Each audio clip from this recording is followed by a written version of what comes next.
Shalom friends, welcome to my YouTube channel. Shalom teman-teman, welcome ke YouTube channel saya.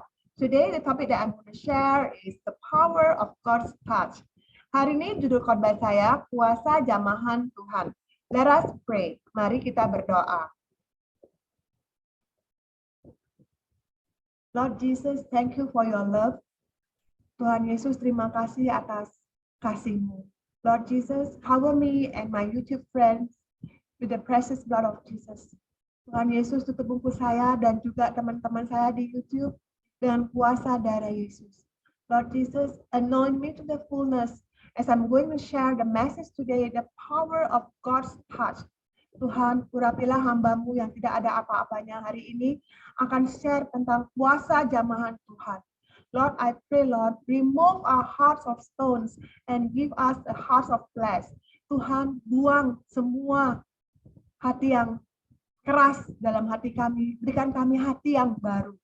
Lord Jesus, touch each one of us to be like good soil that will multiply 200, 300 for the expansions of God's kingdom. Jamah hati kami seperti tanah yang subur, yang bisa bermultiplikasi 200, 300 untuk perluasan kerajaan Tuhan. Lord Jesus, I pray those who are sick will be healed. Those who have problem in their marriage life or work area, I pray that you will help them. You are indeed our helper in times of trouble. Tuhan, hamba berdoa untuk yang sakit, tolong sembuhkan mereka. Yang ada beban berat, tolong hibur mereka. Berikan mereka kekuatan, ya Tuhan. Holy Spirit, come and touch each one of us.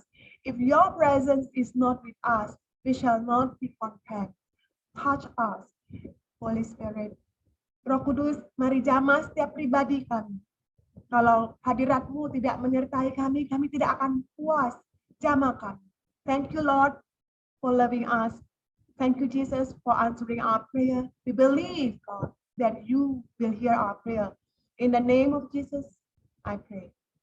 Terima kasih, Yesus. Engkau telah mendengar jawaban doa kami. Biarlah kehendak-Mu yang terjadi, kerajaan-Mu yang datang.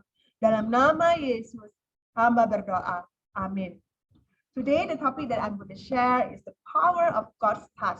Hari ini judul khotbah saya, kuasa jamahan Tuhan. Let us read this scripture, 2 Timothy 2 verse 20 to 22. Mari kita baca 2 Timotius pasal 2 ayat 20 sampai 22.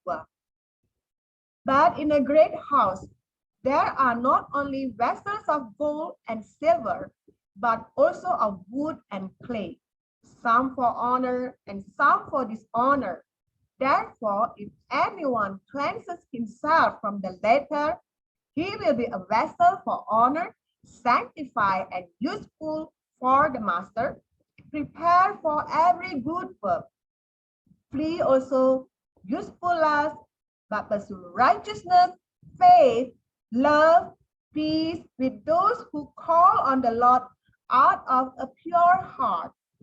2 Timotius pasal 2 ayat 20 sampai 22 berkata seperti ini. Dalam rumah yang besar bukan hanya terdapat perabot dari emas dan perak, melainkan juga dari kayu dan tanah. Yang pertama dipakai untuk maksud yang mulia, dan yang terakhir untuk maksud yang kurang mulia. Jika seseorang menyucikan dirinya dari hal-hal yang jahat, ia akan menjadi perabot rumah untuk maksud yang mulia.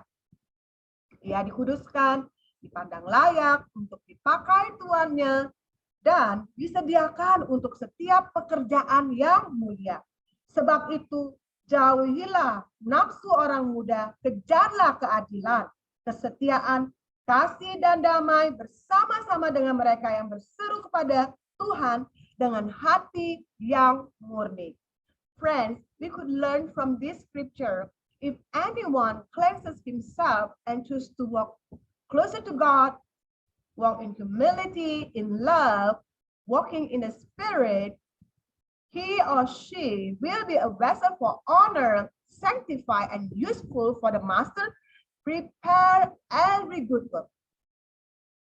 He or she must flee from useful lust, that pursue righteousness, faith, love, peace with those who call on the Lord out of a pure heart. Friends, all of us who know Jesus, we must walk in the light. We are no longer the slave of sin, but the slave of God, the slave of righteousness. Praise the Lord.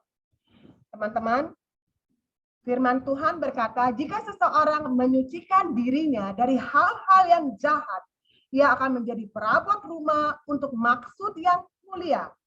Ia dikuduskan, dipandang layak untuk dipakai tuannya, dan disediakan untuk setiap pekerjaan yang mulia.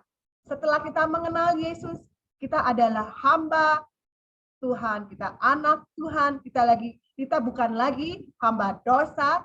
Kita harus memilih untuk melakukan kehendak Tuhan, berjalan dalam terang, kita menjadi terang dan garam untuk kemuliaan Tuhan. Amin.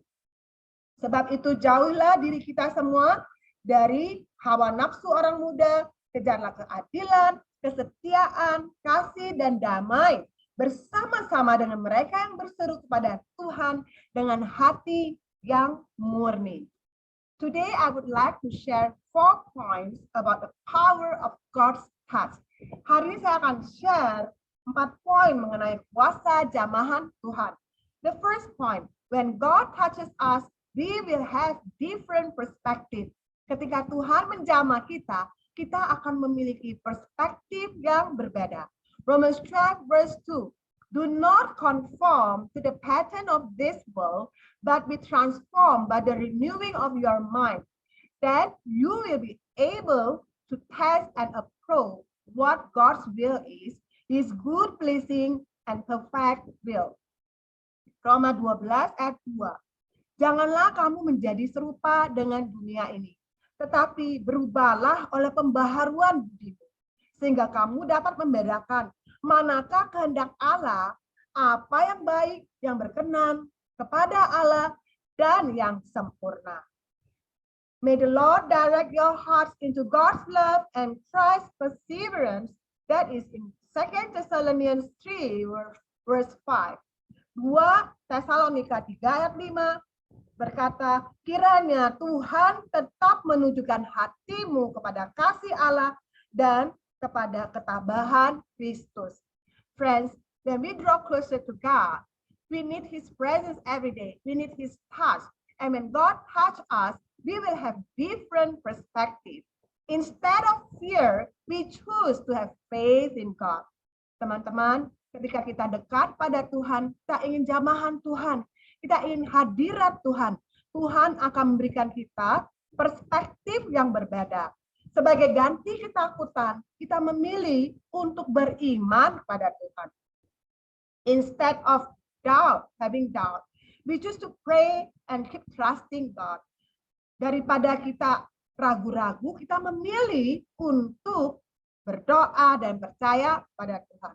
Instead of looking to our problem, we choose to focus on God. God is bigger than our storms, our problems, our trials in our life. Daripada kita melihat masalah kita memilih untuk berfokus pada Tuhan. Tuhan lebih besar dari segala masalah kita. Praise the Lord. John 8 verse 34 says, Jesus answered them, truly, truly, I say to you, everyone who commits sin is a slave to sin.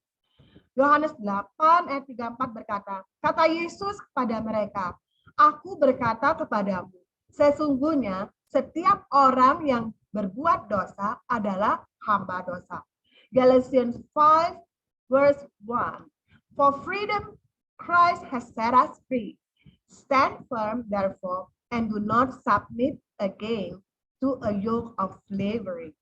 Galatia 5 ayat 1. Supaya kita sungguh-sungguh merdeka, Kristus telah memerdekakan kita, karena itu berdirilah teguh dan jangan mau lagi dikenakan kuk perhambaan. Friends, I would like to give some examples, people who are not touched by God. Saya ingin berikan contoh orang-orang yang belum dapat jamahan Tuhan. They will focus on money. career-minded. Money is everything. Mereka akan fokus uang itu segala-galanya, karir mereka segala-galanya. They will allow kiasu, comparison, fear of losing with people in terms of success. Mereka akan merasa takut kalah, selalu banding-bandingkan. Kalau orang lain lebih sukses, mereka merasa tidak senang. Ungrateful hearts, selfishness, jealousy, mereka mempunyai hati yang tidak mengucap syukur, selalu mementingkan diri sendiri, merciless, denial, cowardice, hardened heart, controlling, negativity, walking in unholiness, impoliteness, rudeness. Mereka tidak berbelas kasihan, menyangkal diri, tutup dosa, keras hati, menguasai orang lain, berpikiran negatif, hidup tidak kudus, dan tidak sopan, juga suka kasar gitu ya, perkataan yang kasar, stingy, not generous, show no empathy to others, pelit dan juga tidak murah hati, tidak berbelas kasihan dengan orang lain, tidak berempati. Friends, when God touch each one of us, we are supposed to be slave of God. We choose to walk in love, in humility, in mercy, walk in patience and understanding, loving God, loving people, to glorify God in our lives. Ketika Tuhan menjamah kita, kita harus memilih untuk berjalan dalam kasih, kerendahan hati, kesabaran, pengertian, mengasihi Tuhan, mengasihi sesama, karena itu menyenangkan hati Tuhan. Praise the Lord. Every day we need to pray to God. God, I need your presence. I need your touch. Touch me, Lord. Change my heart. Change me to be patient, understanding, gentleness, to have gentle spirit in me. Teach me to love God, love people. Change my heart that I will always imitate Christ. Delight in you. Thank you, Jesus. Setiap hari kita berdoa, Tuhan, jamah hati saya. Aku ingin hadirat-Mu, jamah hati saya. Ubah hatiku, Tuhan, supaya aku semakin lemah lembut, semakin sabar, berbuat kasih, melakukan kasih dengan orang lain, mengasihi orang lain, sesama, keluarga, dan juga mengasihi Tuhan. Ajar saya selalu berbuat baik ya Tuhan untuk memuliakan nama Tuhan. Dalam nama Yesus saya berdoa. Amen. So when God touch us, we have different perspective. We set our minds on things above, not on earthly things. God changed our perspective. We need to draw closer to God. We need His touch every day. Hallelujah. Because He's the source of miracles, the source of everything in our life. Ketika kita dekat sama Tuhan, kita perlu jamahan dari Tuhan dan juga hadirat Tuhan merubah hati kita. We have to draw closer to God, read the Bible, and apply in our daily life, become channel of blessings for others in terms of our energy, our effort, our time, our resources. We want to glorify God. Haleluya. Ketika Tuhan jamah kita harus baca firman, melakukan firman Tuhan untuk menjadi berkat pada orang lain, dan itu berkenan di hati Tuhan.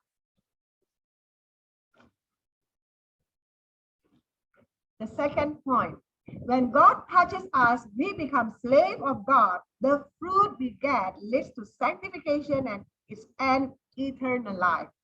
Ketika Tuhan menjamah kita, kita menjadi hamba Allah, kita beroleh buah yang membawa kita kepada pengudusan, dan sebagai kesudahannya ialah hidup yang kekal. Romans 6 verse 22. But now that you have been set free from sin and have become slaves of God, the fruit you get leads to sanctification and its end eternal life. Roma 6 ayat 22. Tetapi sekarang setelah kamu dimerdekakan dari dosa dan setelah kamu menjadi hamba Allah, kamu beroleh buah yang membawa kamu kepada pengudusan, dan sebagai kesudahannya ialah hidup yang kekal. Romans 6 verse 16 says, do you not know that if you present yourself to anyone as obedient slaves, you are slaves of the one whom you obey, either of sin, which leads to death, or of obedience, which leads to righteousness. Roma 6 ayat 16 berkata, apakah kamu tidak tahu bahwa apabila kamu menyerahkan dirimu kepada seseorang sebagai hamba untuk mentaatinya, kamu adalah hamba orang itu yang harus kamu taati, baik dalam dosa yang memimpin kamu kepada kematian, maupun dalam ketaatan yang memimpin kamu kepada kebenaran. Matthew 6 verse 24 says, no one can serve two masters, for either he will hate the one and love the other, or he will be devoted to the one and despise the other. You cannot serve God and money. Matius 6 ayat 24. Tak seorang pun dapat mengabdi pada dua tuan. Karena jika demikian, ia akan membenci yang seorang dan mengasihi yang lain. Atau ia akan setia kepada yang seorang dan tidak mengindahkan yang lain. Kamu tidak dapat mengabdi kepada Allah dan kepada Mammon. So as Christian, we walk in the light. We are not money lover. We choose to love God, love people. We choose to be merciful, walk in love, and walk in humility, walk in obedience, walk in repentance to glorify God in our lives. Sebagai orang Kristen, kita memilih untuk melakukan hal-hal yang berkenan di hati Tuhan. Jangan kita cinta uang, tapi kita mengasihi Tuhan, mengasihi sesama untuk memuliakan Tuhan dalam kehidupan kita.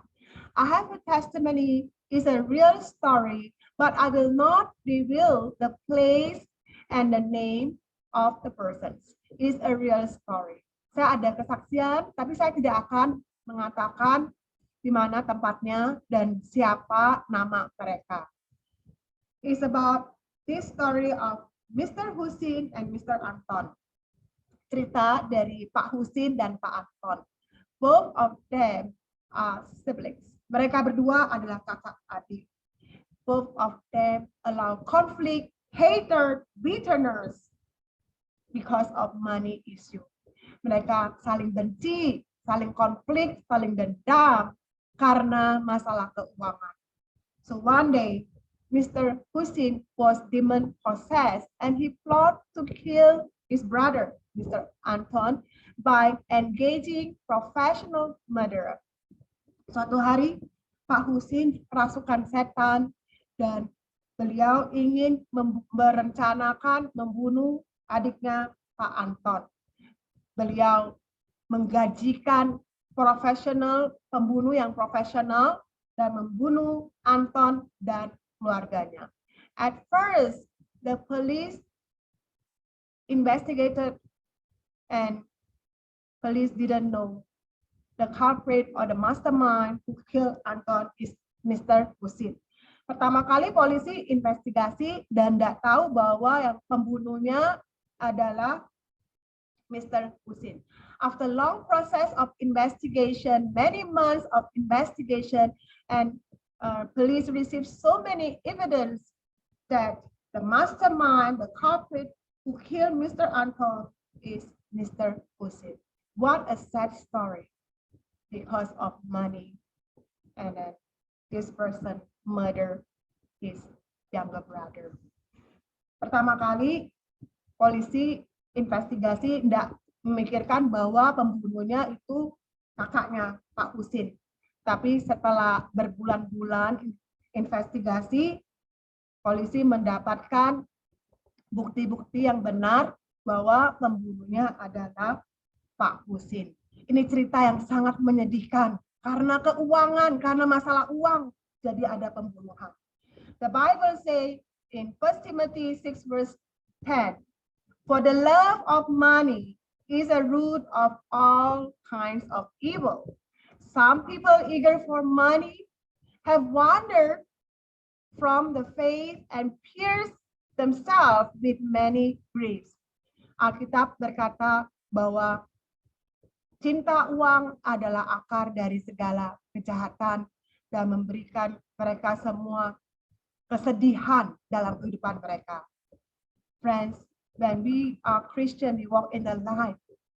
We choose to love God more than money, more than career, more than anything. God must be number one. Praise the Lord. Ketika kita mengenal Yesus, kita tahu fokus kita bahwa Tuhan harus nomor satu, bukan keuangan, bukan karier, bukan juga keluarga. Nomor satu adalah Tuhan. Friends, the devil is happy if we don't pray, don't draw closer to God, if we don't worship God, if we allow conflicts, hatred, gossip, condemn, self-righteousness, pride, stingy, fear, doubt. Devil is happy. So when we draw closer to God, God will remove our hardened heart. God will remove our fear, our doubt. God will change our perspective. We need to worship God because He is our everything. Amen. Setan sangat senang kalau kita tidak baca Alkitab, tidak menyembah Tuhan, tidak berdoa, dan selalu konflik dengan sesama, dengan keluarga, dengan tetangga, benci, dendam, membenarkan diri, pelit, sombong, penuh ketakutan. Setan sangat tenang. Friends, Satan is not fearful of those who are wealthy, success in their career, speak eloquently, memorize so much verses, but never apply in their daily life the so-called Pharisees. Satan never fear this kind of people. Setan tuh tidak takut kalau kamu kaya, kamu sukses dalam karier, kamu pintar bicara, kamu banyak menghafalkan firman, tapi tidak melakukannya seperti kata orang Farisi, itu Farisi. Setan tidak takut sama orang seperti itu. Satan will fear when we draw closer to God, we need His touch, we need His presence, we worship God, we read the Word of God and apply in our daily lives. We walk in repentance, walk in humility, walk in love, loving God, loving people. We imitate Christ every day. When we pray, we submit to God, the devil, and resist the devil will flee. Setan akan takut kalau seseorang itu selalu dekat sama Tuhan, minta jamahan Tuhan, minta hadirat Tuhan, baca firman Tuhan, melakukannya, selalu berjalan dalam kasih, selalu mau bertobat, selalu penuh belas kasihan, dan dekat pada Tuhan, hubungan intim dengan Tuhan. Ketika orang ini berdoa kepada Tuhan dan serahkan semua masalah kepada Tuhan, setan akan lari dengan orang seperti ini. Karena orang Kristen yang seperti ini sangat menyerupai Yesus Kristus, takut akan Tuhan, kita akan melakukan kehendak Tuhan, berjalan dalam kasih, mengampuni. Amen.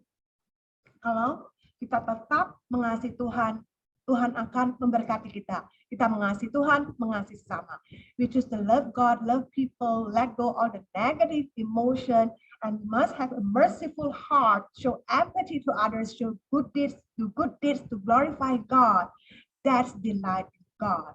Kalau kita selalu berempati, berbelas kasihan, melakukan kehendak Tuhan, berbuat baik, itu menyenangkan hati Tuhan. Praise the Lord. So as Christian, we must practice love, mercy, kindness, generosity, and then selfless, no dominion, and we show love to others. Sebagai orang Kristen, kita harus praktekkan kasih, belas kasihan, kemurahan, baik hati kepada orang lain, dan tidak mementingkan diri sendiri, tidak menguasai orang lain, selalu berbelas kasihan. Itu menyenangkan hati Tuhan. The third point, when God touches us, God will empower us to do His will. We will have transformation of life. Ketika Tuhan menjamah kita, Tuhan akan memberikan kita kuasa untuk melakukan kehendak-Nya. Tuhan akan memberikan kita hidup yang transformasi. Haleluya. 1 Corinthians 1, verse 27-29. But God has chosen the foolish things of the world to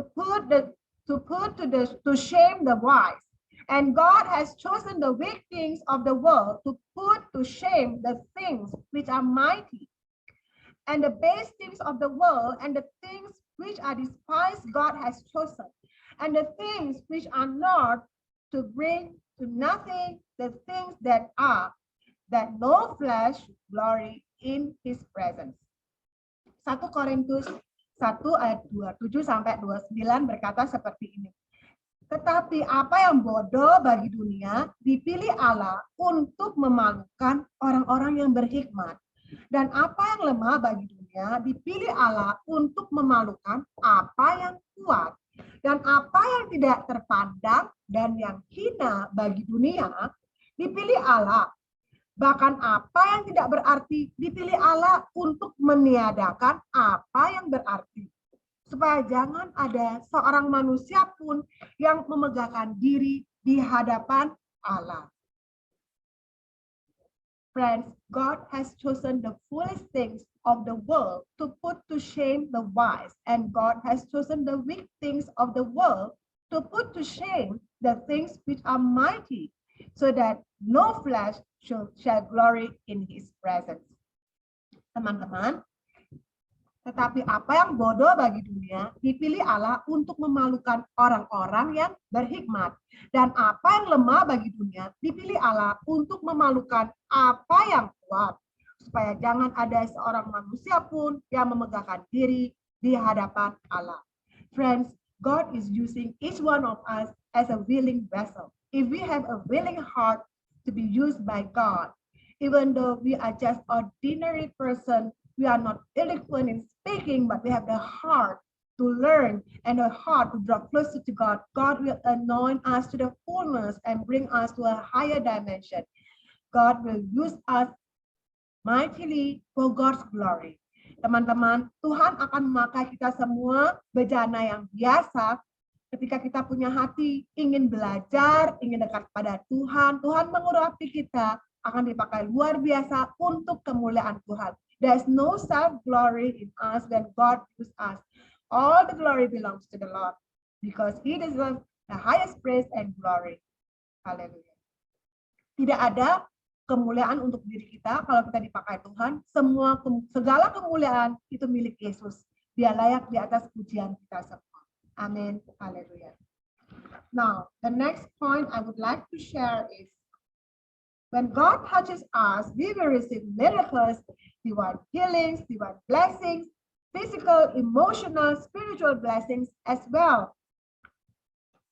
Poin yang keempat, ketika Tuhan menjamah kita, kita akan menerima mukjizat dari Tuhan, berkat kesembuhan, berkat fisik, emosional, dan kerohanian juga. Mark 1 verse 41 to 42. Moved with pity, he stretched out his hand and touched him and said to him, I will be clean. And immediately the leprosy left him, he was made clean. Markus 1 ayat 41 sampai 42. Maka tergeraklah hatinya oleh belas kasihan. Lalu ia mengulurkan tangannya, menjamah orang itu dan berkata kepadanya, Aku mau, jadilah engkau tahir. Seketika itu juga lenyaplah penyakit kusta orang itu dan ia menjadi tahir. In the Bible, we learn about Jesus. Jesus healed. We know about the story of Jesus. Jesus healed the blind man, woman of issue of blood for 12 years, the leprosy. With God, all things are possible. Di Alkitab berkata, Tuhan menyembuhkan orang yang buta, orang yang mengalami penyakit kusta, dan wanita yang mengalami pendarahan selama 12 tahun. God is merciful to those who seek Him earnestly, who want to have repentant heart, who want to walk in humility and love, every day needs His touch, His presence, and want to draw closer to God, read the Bible, apply the word of God in their daily life. God will bless each one of us when we have this kind of habit, good habit to glorify God. Kita harus mempunyai kebiasaan yang baik untuk memuliakan Tuhan, dekat pada Tuhan. Tuhan akan menjamah kita semua, kita akan merasakan hadirat Tuhan. Kita selalu melakukan kehendak Tuhan dan kita berbuat baik, mengasihi Tuhan, mengasihi sesama. Tuhan berbelas kasihan kepada kita semua ketika kita ingin bertobat dan kita ada sakit penyakit, Tuhan akan menyembuhkan penyakit kita. Bagi Tuhan tidak ada yang mustahil. Amen. Today, that's about all that I'm sharing. I would like to summarize what we have learned. 4 points about the power of God's touch. Hari ini saya akan meringkas 4 poin yang kita pelajari mengenai kuasa jamahan Tuhan. The first point, when God touches us, we will have different perspective. Ketika Tuhan menjamah kita, kita akan memiliki perspektif yang berbeda. Number 2, when God touches us, we become slaves of God. The fruit we get leads to sanctification and eternal life. Ketika Tuhan menjamah kita, kita menjadi hamba Allah. Kita beroleh buah yang membawa kita kepada pengudusan dan sebagai kesudahannya ialah hidup yang kekal. The third point, when God touches us, God will empower us to do His will and we will have transformation of life. Ketika Tuhan menjamah kita, kita akan memiliki transformasi dalam kehidupan kita. Memberikan kita kuasa untuk melakukan kehendak-Nya. The fourth point, when God touches us, we will receive miracles, divine healings, divine blessings, physical, emotional, spiritual blessings as well. Ketika Tuhan menjamah kita, kita akan menerima mujizat dari Tuhan, berkat kesembuhan, berkat fisik, emosional, mental, kerohanian juga. Friends, that's about all that I'm sharing. Next, I would like to pray for all of you who need prayer for the sickness of your bodies. I would like to pray for you. Let's pray. Mari kita berdoa. Tuhan, Lord Jesus, I want to pray for my friends in YouTube. Saya ingin doakan teman-teman saya yang di YouTube. Those who are suffering COVID-19, Omicron, heart problem, eczema, cancer, tumor. I pray, Lord, the blood of Jesus cover them and heal them from the top of their head to the sole of their feet. All sicknesses be gone in the name of Jesus. Tuhan, hamba berdoa yang sakit COVID-19, Omicron, kanker, tumor, sakit jantung, sembuhkan mereka dari ujung rambut mereka ke ujung kaki mereka. Lord, I pray, Lord, those who need restoration for their marriage life, Lord, I pray that you will reconcile their marriage life. Those who need wisdom, strength for their work area, Lord, I pray for your wisdom be upon them. Give them joy, Lord. Give them peace, Lord. Thank you, Lord. You deserve the highest praise and glory for answering our prayer. Tuhan, berikan mereka kekuatan yang ada masalah keluarga, ada masalah sakit penyakit, ada masalah keuangan, ada masalah pekerjaan. Belas kasihan-Mu mengalir pada teman-teman saya di YouTube. Biarlah mereka dipulihkan dan nama Tuhan dipermuliakan. Thank you, Jesus. Terima kasih, Yesus. In the name of Jesus, I pray. Dalam nama Yesus, hamba berdoa. Amin. Friends, if you love this video, feel free to like, comment, subscribe, and share with your loved ones. Teman-teman, kalau suka video ini, boleh suka, like, komentar, dan juga share sama teman-teman yang lain. Jangan lupa subscribe juga. Jesus love you. God bless you. Shalom.